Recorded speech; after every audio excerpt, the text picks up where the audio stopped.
আজও দারুণ একটা রেসিপি নিয়ে এসেছি। আজ আমি 60 টুকরো বানিয়ে দেখব। তো প্রথমে আমি 4 পিস ব্রেড নিয়েছি আর ব্রেডের লাল অংশটা আমি কেটে নেব। এই সপ্তাহে কিন্তু আমি দারুণ ব্রেড দিয়ে রেসিপি বানিয়ে আপনার সাথে শেয়ার করে নেব। প্রীতম কুকিং চ্যানেল থেকে সবাইকে স্বাগত জানাই। অনুরোধ রইল ভিডিওটা শুরু থেকে শেষ পর্যন্ত দেখবেন, আশা করি দেখে ভালো লাগবে। আর যারা আমার চ্যানেলে নতুন এসেছেন আমার চ্যানেলটাকে সাবস্ক্রাইব করে আমার সঙ্গে থাকবেন আর বেল আইকনটা প্রেস করে রাখবেন সবার প্রথমে নোটিফিকেশনটা পাওয়ার জন্য।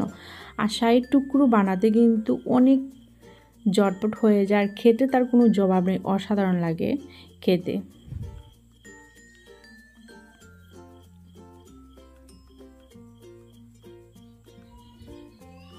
তো এইভাবে আমি পিস করে নিয়েছি।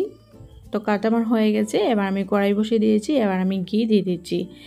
ঘির বদলে কিন্তু বাটার দিয়ে করা যাবে, কিন্তু ঘি বা বাটার দিয়ে কিন্তু করতে হবে। তেল দিয়ে করলে কিন্তু খেতে এত বেশি ভালো হবে না। এবার আমি 60 টুকরোগুলো এক এক করে দিয়ে দিচ্ছি। আর চুলা আঁচটা কম দিয়ে কিন্তু 60 টুকরোগুলো ভেজে নিতে হবে। এবার আমি পাল্টিয়ে নিচ্ছি।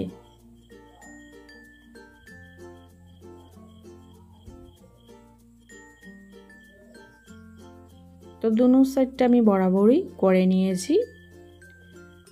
তো হয়ে গেছে। এবার আমি উঠিয়ে নেব।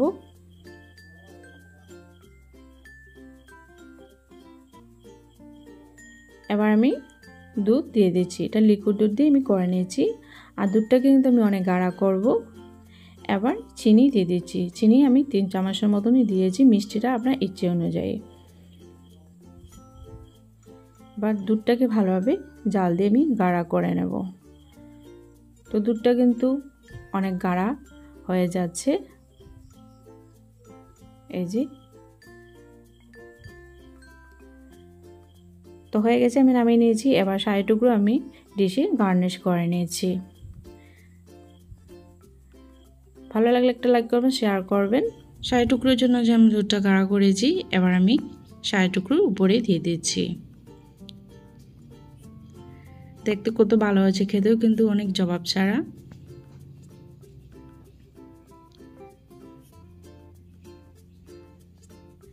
একবার 60 টুকরো বানিয়ে খেয়ে দেখবেন, অসাধারণ লাগবে। এবার আমি রোজ সিরাপ 1 চামচের মতন দিয়ে দিয়েছি। এটা ফ্লেভারও দেবে আর খেতেও অনেক টেস্টি হবে।